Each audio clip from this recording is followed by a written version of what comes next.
Ինչ վերաբերում է հասարակ մարդկանց անվտանգ զգալու խնդրին, ապա մենք ոչ թե պետք է նայենք 1-2 դեպքը, որոնք իրականում զարհուրելի են, խոսքը նրա մասին չէ,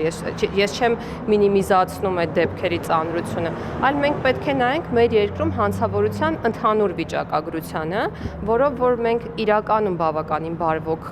դրության մեջ ենք գտնվում, եթե համեմատենք եւ տարածաշրջանի երկրների հետ եւ այլ արտասահմանյան երկրների հետ։ Այս պահին իհարկե ոչ, որովհետեւ ես ձեռքիս տակ չունեմ վիճակագրական տվյալներ, բայց կարող եք ինքներդ ուսումնասիրել։ Ներեք այս իշխանությունը մշտապես հղում է անում նամբե ու ինչ-որ վերլուծություններ տվող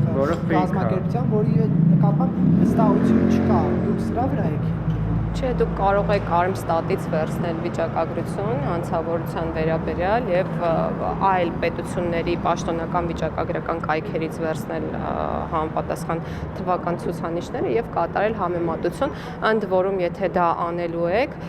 կցանկանայի, որ ուշադրություն դարձնեք հանցագործությունների տեսակին մեր երկրում որպես կանոն,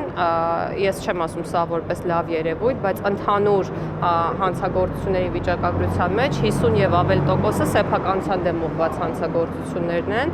այսինքն անձանց դեմ ուղղված հանցագործությունները կյանքի առողջությունը վտանգող հանցագործությունները բավականին քիչ են մեր երկրում։